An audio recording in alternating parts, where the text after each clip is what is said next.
예, 우리 같이 인사 나누겠습니다. 일주일 동안 애 많이 쓰셨습니다.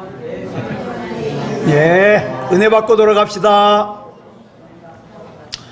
예, 이 시간에는 출애굽기 3장 1절부터 5절 말씀까지 읽었습니다. 은혜 받을 말씀의 제목은 하나님을 만나야 합니다 입니다. 하나님을 만나야 합니다. 오늘 본문을 보면 하나님께서 미디안 광야에 버려진 모세를 40년 만에 찾아오십니다. 근데 여러분, 우리가 기억해야 될 것이 하나님께서 누군가를 찾아오실 때에는 분명한 목적과 계획이 있어요. 저와 여러분이 성경을 읽고 싶은 마음이 들 때에도 분명한 계획과 그 다음에 목적이 있어요. 내가 예배를 잘 드려야 되겠다, 이런 생각이 들어도 분명한 하나님의 목적과 계획이 있습니다. 자, 본문에서 모세를 찾아오신 하나님께서는 지난 430년 동안 애굽에서 종살이하고 있는 이스라엘 백성을 출애굽을 시켜서 가나안으로 인도하실 목적을 가지고 모세를 찾아오신 거예요. 이거는 처음부터 모세 안에 담겨졌던 하나님의 섭리요, 하나님의 계획입니다. 그런데 아까 제가 말씀을 시작하면서 뭐라 그랬죠? 모세가 40년 동안 광야에 버려졌다, 이렇게 말씀을 드렸는데, 사람이 볼 때에는 버려진 것 같지만 사실은 다 하나님의 섭리예요. 다 하나님의 계획이에요. 여러분은 안 그런지 모르겠는데 저는 가끔 가다 보면 제가 세상에 방치된 것 같은 느낌을 받을 때가 있어요. 하나님께서 나에게 관심도 없는 것 같고 나는 힘들어 죽겠는데, 이런 느낌을 받을 때가 있어요. 여러분, 누군가에 의해서 세상에 태어나긴 했지만 부모가 돌아가셨던, 부모에게 버림받았던, 어쨌든 부모에게 돌봄을 받지 못하는 사람을 뭐라 그래요? 고아라 그럽니다. 고아. 여러분, 이렇게 생물학적으로 부모에게 버림받은 육체적인 고아도 있지만 더 심각한 고아가 뭔지 아세요? 영적인 고아예요. 영적인 고아. 근데 이 영적인 고아와 육체적인 고아는요, 차이가 있어요. 육체적인 고아는 부모가 버린 고아지만 영적인 고아는 하나님이 나를 버리신 게 아니라 내가 하나님을 떠난 거예요. 내가. 그래서 고아예요. 즉, 영적인 고아란 예수님을 구주로 영접하긴 했어요. 예수님을 구주로 영접하긴 했는데 그 이후의 삶에서 하나님의 통제를 받기 싫어해요. 자기 마음대로 살고 싶어해요. 이런 사람을 영적인 고아라 그런다. 이렇게 하나님의 통제를 벗어나 자기 마음대로 살면, 여러분, 자녀가 부모 말 안 듣고 마음대로 살면 내 친자식이면 어때요? 혼내죠. 징계하죠. 훈계하죠. 근데 내 자식이 아니면 에휴, 뭐 괜하게 충돌할 필요 있어? 그냥 놔둬요. 그래서 히브리서 12장 8절을 보니까 하나님은 아무나 징계 안 하셔요. 예? 아무나 훈계 안 하셔요. 누구에게 징계하고 훈계하느냐? 참 자녀, 친아들. 그래서 내가 내 마음대로 사는데, 하나님의 뜻대로 살지 않는데, 신앙생활이 엉망인데 하나님이 나를 징계하지도 않는다, 훈계하지도 않는다, 내 마음속에 돌이킬 수 있는 어떤 못도 없다, 그러면 사생자라 그랬어요. 사생자. 그러므로 내가 잘못했을 때 징계받는 거, 훈계받는 거, 이러면 안 되는데 라고 깨닫는 거 복입니다. 자, 본문 1절 말씀 보겠습니다. 시작. 모세가 그의 장인 미디안 제사장 이드로의 양떼를 치더니 그 떼를 광야 서쪽으로 인도하여 하나님의 산 호렙에 이르매. 여기 보니까 지금 나이 80의 모세가 양을 치고 있어요. 이렇게 모세가 양을 치고 있다는 말씀은 이 한 구절에 미디안 광야에서의 40년 동안의 모세의 삶이 어땠다는 걸 갖다가 함축적으로 설명해 주고 있어요. 예. 그런데 여기 나오는 산 이름이 뭐예요? 호렙산이에요. 호렙산. 여러분, 이 호렙이라는 이름의 뜻이, 여러분 우리말에도 호레비가 있잖아요. 혼자 사는 사람. 자고로 여자가 남자보다 오래 살아야 돼요. 여자는 혼자 살아도 깔끔한데 남자는 혼자 오래 살면 냄새나고 다른 사람에게 짐돼요. 저는 기도할 때 그렇게 기도해요. 나는 정말 우리 집사람 앞에서 가고 싶은데 또 마음이 놓이질 않네. 그래서 하나님, 딱 일주일만 더 살게 해주세요. 우리 집사람 먼저 보내고 제가 뒷정리하고 그러고 가게 해주세요. 저 그렇게 기도해요. 예. 자, 호렙이 그러면 첫 느낌이 뭐예요? 냄새 난다, 뭐 그렇잖아요. 근데 여러분, 여기 나오는 호렙이라는 이름도 그런 뜻이에요. 버려진 땅, 건조한 땅, 황무지, 불모지, 이런 뜻이에요. 실제로 이 호렙산은요, 식물이 자랄 수 없는 그런 환경이라 그래요. 근데 양을 치는 모세가 왜 호렙으로 갔는지 모르겠어요. 이 호렙산이라는 이 환경은 모세의 지금의 처지와 비슷해요. 예. 이미 나이가 80이 됐는데 더 이상 어떤 소망을 가질 수 있는 환경이 아니에요. 그러다 보니까 어떤 열매를 거둘 가능성도 없어요. 그저 이제 그냥 이대로 살다가 죽기만 바라야 돼요. 모세가 이런 상황 속에서 40년을 살아요. 흔히 모세의 일생, 모세가 120년을 살았거든요. 그 모세의 일생을 세 구분하잖아요. 앞에 40년은 왕궁에서, 애굽의 왕궁에서 살았던 삶, 그 다음 40년은 미디안 광야에서 양치기로 살았던 삶, 나머지 40년은 이스라엘 백성을 가나안으로 인도한 삶. 여러분, 우리 사람들이요, 친구들하고 자기 옛날 얘기할 때 꼭 앞에 붙는 얘기가 있죠. 왕년에. 네? 내가 말이야 왕년에. 그러면서 어떻게 해요? 실제 있었던 얘기보다 부풀려요. 응? 부풀려요. 그런데 진짜 모세의 왕년은 대단했어요. 그죠?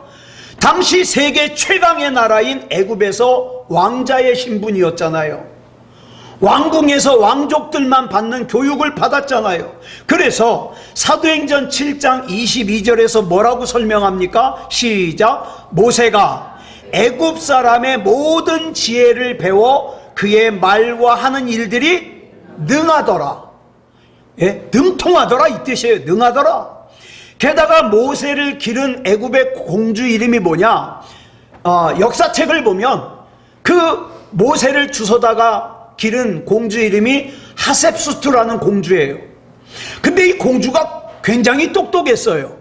그래가지고 나중에 이 공주의 아버지 애굽의 왕이 죽고 난 다음에 이 공주가 애굽의 왕이 됐어요. 여왕이 된 거죠. 그러니까 이렇게 생각할 수 있어요. 만약에 모세가 사고 안 치고 애굽에서 그냥 있었더라면 애굽의 왕이 될 수도 있었을 것이다. 그런데 히브리서 11장 24절로 26절에서 모세의 믿음을 이렇게 설명하거든요. 시작. 믿음으로 모세는 장성하여 바로의 공주의 아들이라 칭함받기를 거절하고 도리어 하나님의 백성과 함께 고난받기를 잠시 죄악의 낙을 누리는 것보다 더 좋아하고 그리스도를 위하여 받는 수모를 애굽의 모든 보화보다 더 큰 재물로 여겼으니 이는 상 주심을 바라봄이라. 여기서 모세가 상 주심을 바라본다는 자체가 무슨 뜻이에요? 하나님을 신뢰한다는 뜻이에요. 하나님을 믿는 믿음을 가졌다는 뜻이에요. 근데 중요한 건 뭡니까? 모세가 이렇게 믿음을 가지고 산 결과가 뭐예요?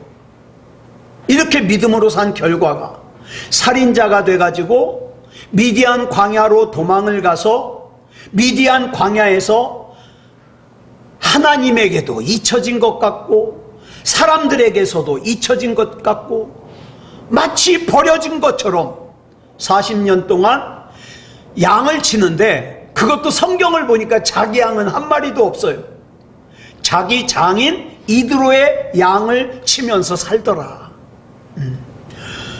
자, 우린 여기서 모든 것을 잃어버리고 포기한 듯이 위축된 삶을 사는 모세를 볼 수 있어요.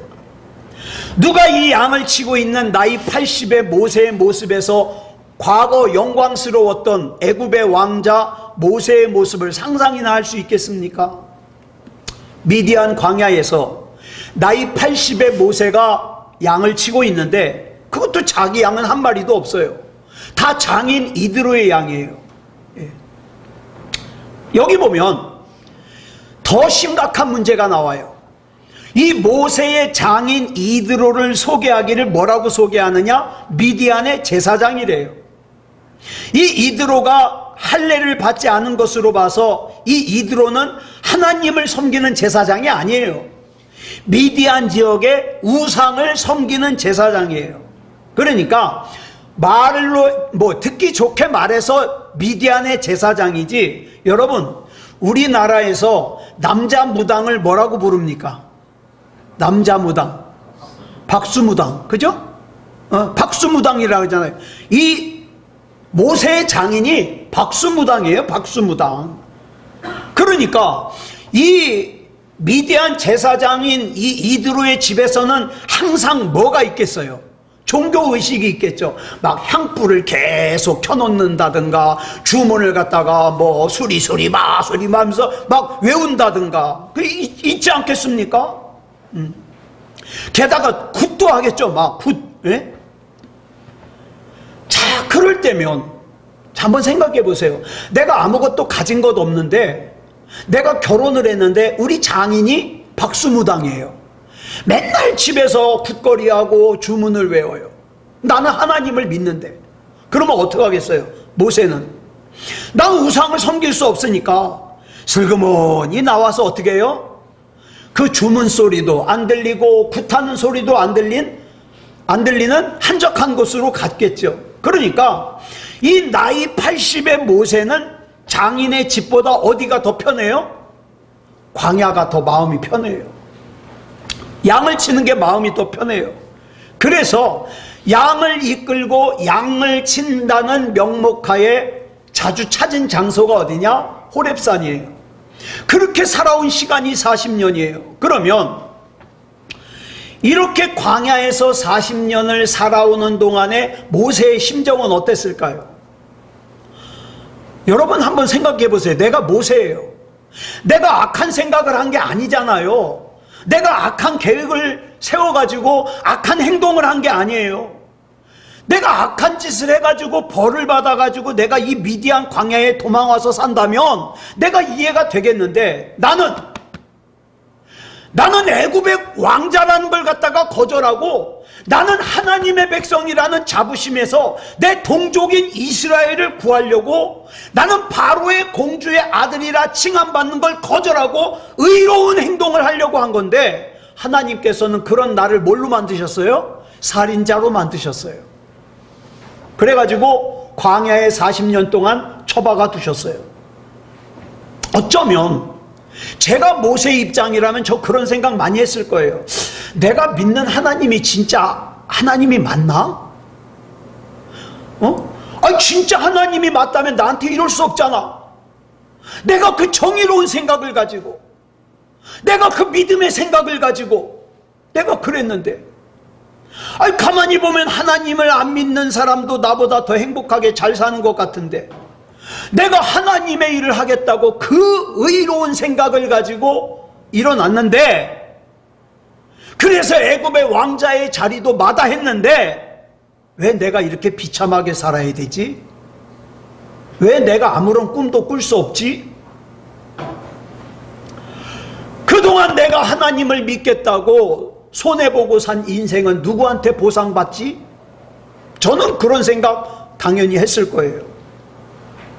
그래서 여러분, 모세뿐만이 아니에요. 세례 요한도, 예수님보다 6개월 일찍 태어난 세례 요한도 그 인생이 복음을 전하는 거였잖아요. 회개하라, 천국이 가까웠느니라. 그랬는데 감옥에 갇히니까 뭐가 생겨요? 믿음이 흔들려요. 감옥에 갇혀보니까 의심이 생겨요. 그래서 자기 제자를 예수님께 보내가지고 마태복음 11장 3절에서 이렇게 묻잖아요. 줄친 것만 시작. 오실 그이가 당신이 오니까 우리가 다른 일을 기다리오리까. 예? 사람 마찬가지인 것 같아요. 예. 그런 가운데 하나님께서 모세를 찾아오셔서 만나주신 거예요. 자, 그렇다면 이렇게 하나님께서 모세를 찾아와 모세를 만나주시기까지 모세에게 뭐가 필요했을까요? 인내가 필요하죠. 그런데 하나님께서는 나에게 인내만 요구하는 게 아니라 꼭 필요할 때 뭣도 주셔요? 위로도 주십니다. 위로도 주셔요. 가만히 보면 오늘날 저와 여러분에게는 하나님의 위로가 많이 필요한 때를 살고 있어요. 하나님의 위로가 필요해요. 자, 그러면 돈이 많이 생기면 완전한 위로가 될까요? 약간의 위로는 되겠죠. 완전한 위로는 줄 수 없어요. 예? 여러분, 아직도 어리석은 사람은 내 자식이 돈만 많이 벌면 행복하게 잘 살 수 있을 거라고 착각하는 사람이 있어요.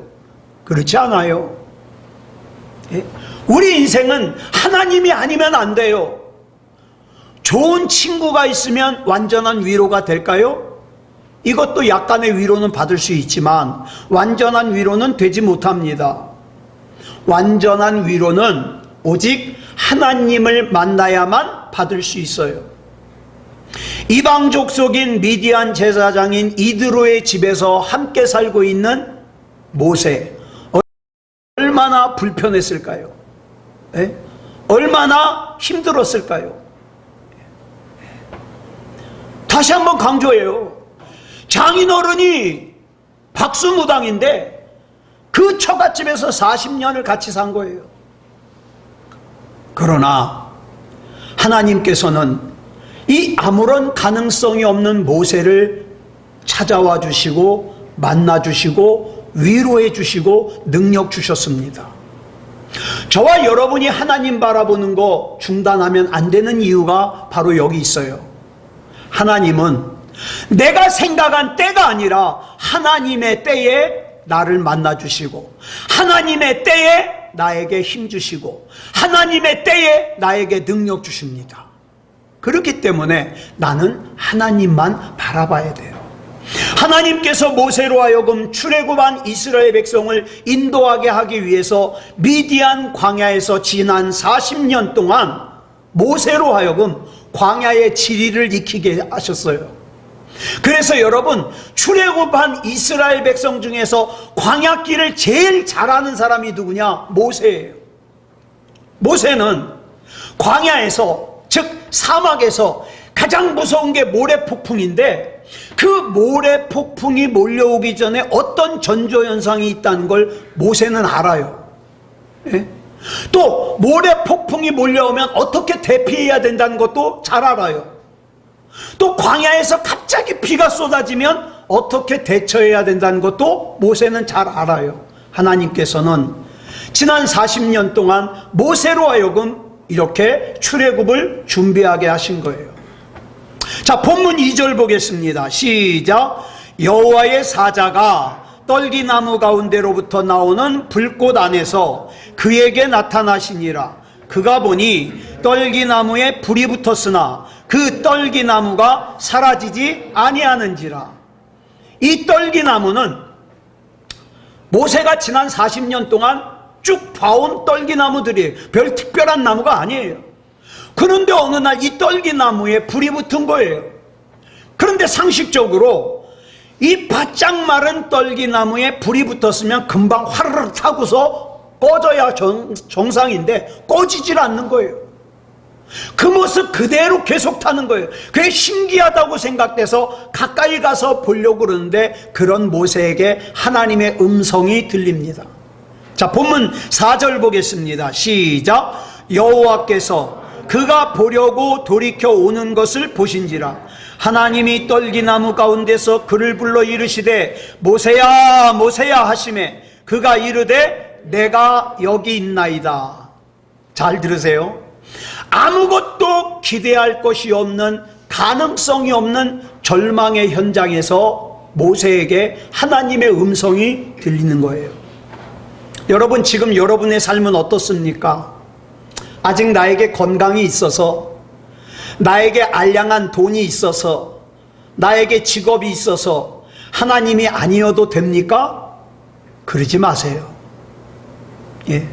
여러분, 내가 하루라도 빨리 하나님이 아니면 안 되는 이 신앙을 회복하는 것이 지혜요, 여러분의 능력입니다.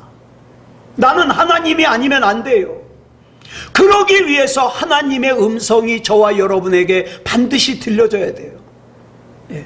이렇게 모세를 부르신 하나님께서 뭐라고 말씀하시는가? 그 다음 5절 보겠습니다. 시작. 하나님이 이르시되 이리로 가까이 오지 말라. 내가 선 곳은 거룩한 땅이니 내 발에서 신을 벗으라. 여기서 모세가 지금 서 있는 곳을 향해서 하나님이 거룩한 땅이래요. 여러분, 땅이 어떻게 생겨야 거룩한 땅일까요? 예? 땅이 기름져야 될까요? 아니요. 하나님께서 지금 이 땅을 거룩한 땅이라고 말씀하시는 이유는 그 장소가 거룩해서가 아니에요. 그럼 왜 거룩한 땅이냐? 하나님께서 지금 거기 계시니까. 그래서 거룩한 땅이에요. 거룩하신 하나님께서 계시는 곳은 거룩한 장소예요. 여러분, 저와 여러분의 집, 저와 여러분의 집에 하나님이 계십니까? 그러면 거기 거룩한 장소예요. 여러분의 직장, 거기 하나님 같이 계십니까? 그러면 거룩한 장소예요. 여러분의 삶, 여러분의 삶에 하나님이 함께 계십니까? 그러면 거룩한 장소예요. 우리는 인정하자고요. 우리 자신은 거룩할 수 없어요. 완벽하게 거룩할 수가 없어요. 나는 완벽하게 거룩할 수 없지만 거룩하신 하나님께서 나와 항상 함께 계셔 주심으로 나는 거룩한 사람이 될 수 있다는 거예요. 네. 하나님께서 양을 치고 있던 모세를 만나 주신 장소는 모래바람이 부는 황량한 광야였습니다. 그래 사람들이 잘 찾지 않는 땅이에요. 그런데 그런 곳에 하나님께서 임재하셨을 때 그 황량한 땅은 거룩한 땅이 되었습니다. 여러분 자신의 힘으로 뭔가를 이룰 수 있다고 착각하지 마세요.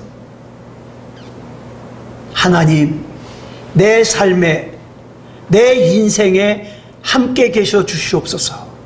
하나님을 영접하시기 바랍니다.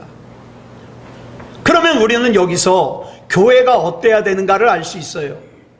교회는 막 수많은 돈을 들여가지고 막 대리석으로 삐까뻔쩍하게 지어야 거룩한 교회냐? 그렇지 않습니다. 네? 그럼 어떤 교회가 거룩한 교회냐? 하나님의 임재가 있고 하나님을 만날 수 있는 교회가 거룩한 교회예요. 네? 자, 내가 있는 곳이 감옥이라도, 내가 있는 곳이 사자굴이라도, 내가 있는 곳이 풀무불 속이라도 하나님의 임재가 거기에 함께 있으면 거긴 거룩한 곳이에요. 여러분, 여러분이 일하시는 곳이 거룩한 곳이 되기를 축복합니다. 여러분의 가정이 거룩한 곳이 되기를 축복합니다. 그러기 위해서는 하나님의 임재가 있어야 돼요. 그러면 오늘 우리 교회에서 가장 중요한 게 뭘까요? 우리 새소망교회에서 성전을 크게 멋있게 짓는 거, 그것도 제 살아 생전에 줬으면 좋겠어요. 근데 못 줘도 상관없어요. 화려한 행사하는 거, 막 바자회도 시끌벅적하게 하는 거 하면 좋죠. 근데 못해도 상관없어요. 근데 반드시 필요한 거, 우리 새소망교회는 하나님의 임재가 반드시 있어야 됩니다. 반드시. 건물이 없는 것이 불행한 교회가 아니라, 돈이 없어 가난해서 불행한 교회가 아니라, 진짜 불행한 교회는 어떤 교회냐? 하나님의 임재가 없어요. 예배를 드려도 아무런 영혼의 울림이 없어요. 내가 죄를 지은 것에 대해서 조금도 회개하는 심정이 없어요. 그러면 불행한 교회예요. 개인의 불행도 마찬가지예요. 내가 가난한 것이 불행이 아니라, 내가 눈이 작고 못생긴 것이 불행이 아니라, 하나님의 임재가 없는 인생은 불행한 인생이에요. 내 양손에 수많은 재물을 움켜쥐고 있어도 그런 인생은 인생이 공허해요. 쫓는 자가 없어도 도망간다 그랬어요. 성경에 보니까. 네. 하나님을 만나지 못한 인생은 불행한 인생입니다. 그렇기 때문에 저와 여러분이 비록 내 인생 가운데 황량한 모래바람이 불어오는 인생 가운데 한가운데 서 있다 할지라도, 다른 사람들이 볼 때 내 인생이 별 볼 일 없어 보이는 인생이라 할지라도, 그곳에 내가 하나님만 바라보고 하나님의 임재가 있으면 거룩한 인생인 거예요. 저는 거룩한 인생 살고 싶어요. 네, 거룩한 인생. 물론 우리 모두의 상황과 처지와 형편은 같지 않습니다. 달라요. 어떤 사람은 다른 사람들에 비해서 조금 더 여유가 있을 수 있어요. 어떤 사람은 비교적 여유가 더 없을 수 있어요. 어떤 사람은 나이 80의 모세처럼 아무런 꿈도 없이 그냥 왔다 갔다 살면서 아이고 그냥 빨리 갔으면 좋겠다 이렇게 생각하는 사람도 있을 거예요. 그러나 중요한 것은 지금 내 환경이 어떤 환경이냐가 중요한 게 아니에요. 뭐가 중요하냐? 내가 지금 하나님과 어떤 관계에 있느냐가 중요한 거예요. 이거 정말 중요해요. 내가 하나님과 어떤 관계에 있느냐. 여러분, 모세가 애굽의 왕궁에서 얼마나 풍요롭게 살았겠습니까? 그러나 모세는 그 왕궁에서 살 때에는 하나님의 임재가 없었기 때문에 히브리서 11장 24절에 보니까 뭐라 그랬어요? 줄친 것만 시작. 바로의 공주의 아들이라 칭함받기를 거절하고 모세가 거절한 거예요. 쫓겨난 게 아니라. 내가 바로의 공주의 아들이지만 여기는 하나님의 임재가 없으니까 불행하다. 거절한 거예요. 거절한 거. 여러분, 지금 현재 여러분이 계신 곳은 어디입니까? 처지와 환경 때문에 좀 힘들다고 하나님과 멀어지지 마시기 바랍니다. 그깟 아무것도 아닌 자존심 내세우겠다고 하나님으로부터 멀어지지 마시기 바랍니다. 얼마 안 되는 세상의 이익을 내가 챙기겠다고 하나님으로부터 멀어지지 않기 원합니다. 잠깐 내 육체의 쾌락을, 즐거움을 위해서 하나님으로부터 멀어지지 않기를 원합니다. 여러분, 거룩하신 하나님께서 나이 80의 모세를 찾아오셔서 첫 번째로 요구하시는 게 있어요. 뭡니까? 네 발에서 신을 벗어라.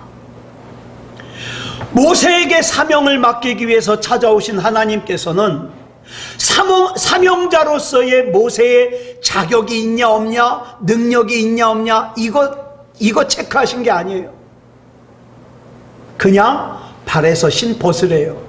여러분, 우리 하나님께서 저와 여러분 살아생전에 정말 의미 있는 인생을 살고 보람 있는 인생을 살고 능력 있는 인생을 사셨으면 좋겠습니다. 그러기 위해서 저와 여러분을 찾아오신 하나님께서, 창원아, 너 공부 어디까지 했냐?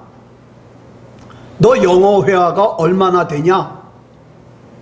너 다른 사람들과 대화할 때 얼마나 대화를 잘할 수 있냐? 이런 거 체크하시는 거 아니에요.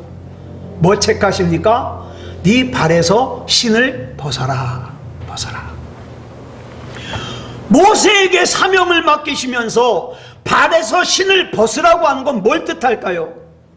자기 계획, 자기 권리, 자기 주장, 자기 생각을 내려놓으라는 거예요.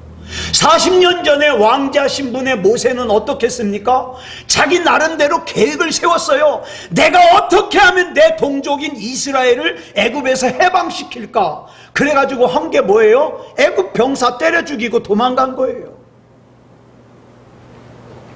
여러분, 요한복음 21장 18절을 보면 예수님께서 베드로에게 이런 말씀하십니다. 시작. 내가 젊어서는 스스로 띠뛰고 원하는 곳으로 다녔거니와 늙어서는 내 팔을 벌리리니 남이 내게 띠띠우고 원하지 아니하는 곳으로 데려가리라. 아멘. 같은 뜻이에요. 네가 지금은 네 신발을 신고서 가야 될 때 못 가야 될 때 텀벙거리고 다니지만 이제는 그 신 벗어라.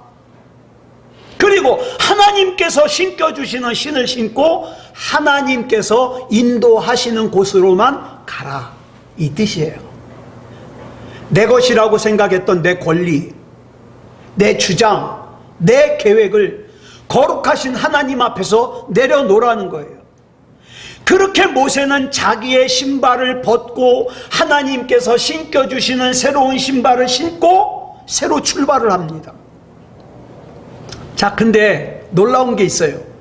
하나님께서 신겨주신 신발을 신고 이제 애굽을 향해서 출발하는데 그 전까지는 모세가 들고 있는 지팡이를 성경이 뭐라고 기록하고 있느냐? 모세의 지팡이라 그랬어요. 그런데 이제 하나님께서 사명을 맡겨주셔서 애굽으로 가는데 그 모세 손에 지팡이 모양은 똑같아요. 그 지팡이에요. 근데 모세가 손에 하나님의 지팡이를 잡았더라. 이렇게 나와요. 사랑하는 여러분, 이제는 저와 여러분의 손에 하나님의 지팡이를 잡으시기 바랍니다. 하나님의 지팡이. 모세가 하나님께서 신겨주시는 신발을 신기 위해서 하나님께서 가라고 하시는 그 길을 가기 위해서 제일 먼저 해야 될 게 뭐냐? 네 신을 벗으라는 하나님의 말씀에 순종하는 거예요. 하나님께서 지난 40년 동안 미디안 광야에서 모세를 살게 하신 이유가 뭡니까? 그 신발 벗게 하려고. 이건 모세가 믿음이 없어서가 아니었어요. 믿음 좋아요, 모세. 예? 모세가 사명감이 없어서도 아니에요. 사명감 좋아요. 믿음이 있어도, 잘 들으세요. 믿음이 있어도, 사명감이 있어도 내 자신이 대단하다고 생각하면, 내가 가진 능력이 크다고 생각하면, 내가 지금 신고 있는 신발이 더 좋다고 생각하면 하나님이 벗으라는 명령에 거절해요. 아니요, 하나님. 내 능력이 더 좋은걸요. 내 신발이 더 좋은걸요. 안 가라 신어요. 제가 전도사 생활, 목사 생활 하면서 보니까 분명히 이 사람은 믿음이 있어요. 믿음도 있는 정도가 아니라 믿음이 좋은 사람이에요. 게다가 하나님의 일에 대해서도 관심이 많아요. 사명감도 있어요. 근데 문제가 있어요. 자기가 대단하다고 생각해. 그래서 자존심이 강해요. 자기가 가진 능력이 크다고 생각해요. 자기 신발이 더 좋다고 생각해요. 그래서 회개 안 해요. 신발 벗으라는 하나님의 말씀에 순종도 안 해요. 그래서 하나님께서는 모세로 하여금 먼저 자기 신발을 벗게 하기 위해서 미디안 광야에서 40년을 살게 하신 거예요. 모세야, 봤지? 네가 가진 그 계획이라는 신발, 그거 아무것도 아니야. 네 왕자의 신분이라는 신발, 그거 아무것도 아니야. 그 신발 벗어라. 여러분, 애굽에서의 모세는 어떤 모세였습니까? 자기 생각이 중요한 모세였어요. 여러분, 애굽의 왕자였을 때 모세가요, 하나님께 물어봤다는 내용이 나와요, 안 나와요? 안 나와요. 그냥 자기 생각에, 자기는 히브리인이니까 자기 동족 이스라엘 백성을 구하려고 그랬지 하나님께 물었다는 내용이 안 나와요. 자기 생각이 중요해요. 자기가 생각하는 때가 중요해요. 자기가 이미 가지고 있는 능력이 중요한 모세였어요. 그런데 그런 모세가 자기의 신발을 벗는데 걸린 시간이 40년이었어요. 하나님, 나 알고 보니까 아무것도 아니네요. 내가 신은 신발 이거 아무것도 아니네요. 하나님이 벗으라 그러시니까 벗겠습니다. 이게 40년 걸려요. 이 자기 신발을 벗어버리기 전에는 조금만 어려운 일을, 이스라엘 백성도 마찬가지예요. 조금만 어려운 일을 만나죠. 그럼 모세를 원망해요. 하나님을 원망해요. 모세를 때려 죽이고 애굽으로 돌아가자 그래요. 가만히 보면, 제가 성경을 읽으면서 가만히 보면 뭐가 도대체 이스라엘 백성을 힘들게 했냐? 광야의 환경이 이스라엘을 힘들게 한 게 아니에요. 그럼 뭐가 힘들게 하냐? 벗어버리지 못한 이스라엘의 신발이 이스라엘 백성을 힘들게 했다. 자기는 마음만 먹으면 언제든지 애굽으로 돌아갈 줄 알았거든요. 애굽에 미련이 있었거든요. 저와 여러분도 자기 인생이, 자기가 신은 신발이 대단하다고 생각해서 하나님 앞에 맡기지도 못하고 벗지도 못하고 그런다면 그것이 여러분 자신을 힘들게 한다는 걸 깨달으시기 바랍니다. 자기 신발을 신은 상태로 선지자가 된 요나 어떻게 했습니까? 요나야, 니느웨에 가서 심판의 메시지를 전해라 그랬더니 이 요나가 자기 생각이 하나님의 생각보다 더 중요하다고 생각해서 어떻게 해요? 니느웨로 가라는 하나님의 명령을 거부하고 반대 방향인 다시스로 가잖아요. 더 큰 거는 요나가 다시스로 간 것은 다시스에 중요한 볼일이 있어서 간 것이 아니라 그냥 자기 신발이 더 좋은 거예요. 여러분 중에 그런 사람 한 사람도 없길 바랍니다.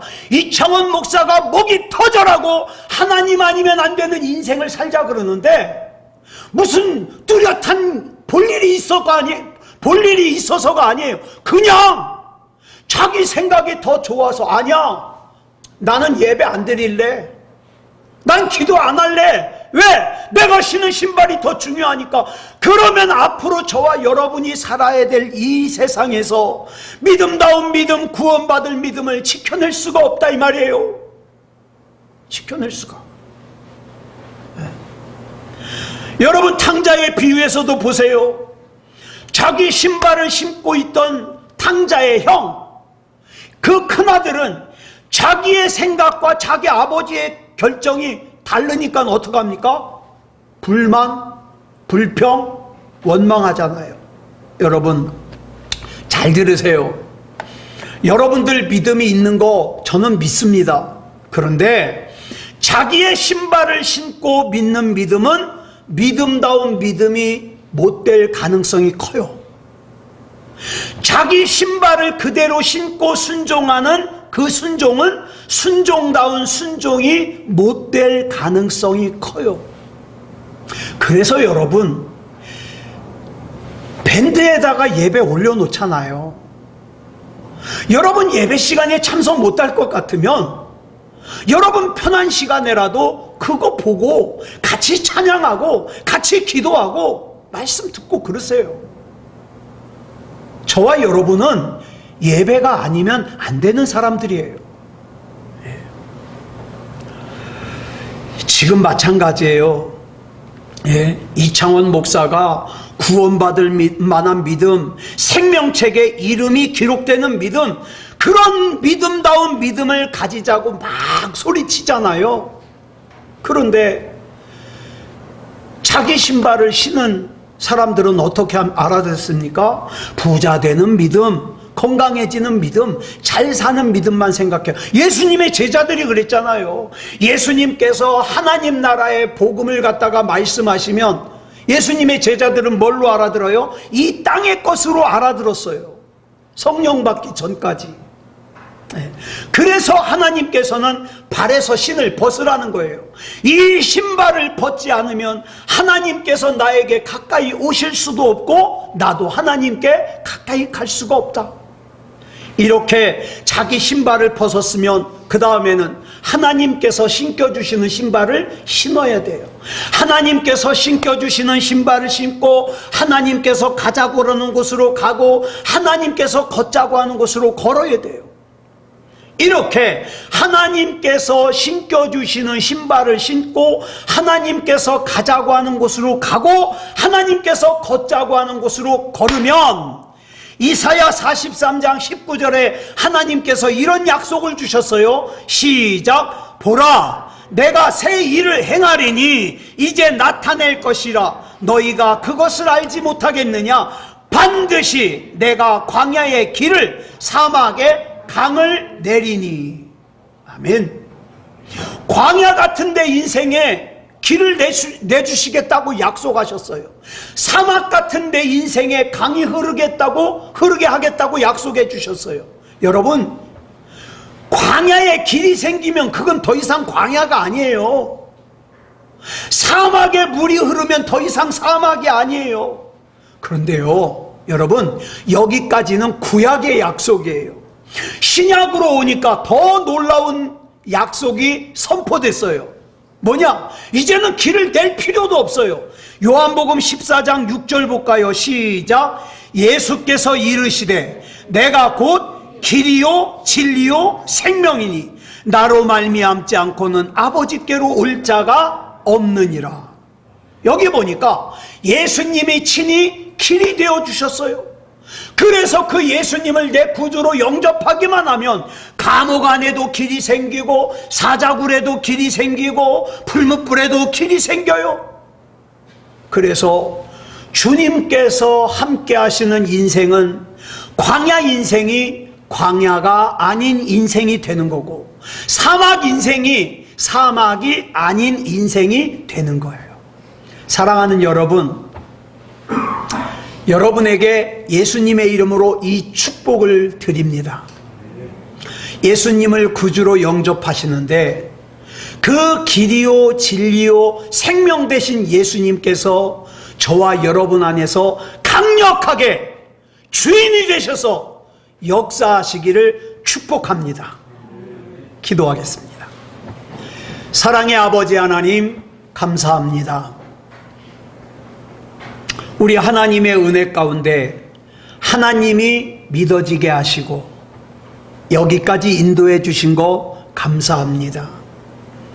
그런데 우리가 여기서 좀 더 나아가기 원합니다. 세상의 신을 벗고 하나님께서 신겨주시는 신을 신게 해 주시옵소서. 우리 일상생활 가운데서 하나님을 만나고 하나님의 음성을 듣게 해 주시옵소서. 그래서 광야 같은 인생에 신음하지 말고 거기에 길을 내주신 하나님으로 말미암아 기뻐하고 찬송하고 간증하게 해 주시옵소서. 사막 같은 인생으로 신음하지 말게 하시고 거기에 물이 흐르게 해주시는 하나님으로 말미암아 기뻐하고 감사하고 간증하게 해 주시옵소서. 하나님, 우리 한 사람 한 사람이 천하를 주고도 바꿀 수 없는 귀한 영혼입니다. 성령께서 함께 동행하여 주셔서 우리 주 예수 그리스도 이름으로 늘 승리하는 인생 살게 하여 주시옵소서. 오늘 시작되는 이 한 주간 간증이 넘치게 하시고 하나님의 앞장서 역사하여 주시고 우리 하나님의 은혜로 인하여 변화된 삶을 우리가 체험하고 감사하게 주시옵소서. 우리 주님 붙잡아 주시고 역사하시고 인도해 주실 줄 믿사오며 그리스도 예수님의 이름으로 감사하며 기도드려 싸움나이다. 아멘.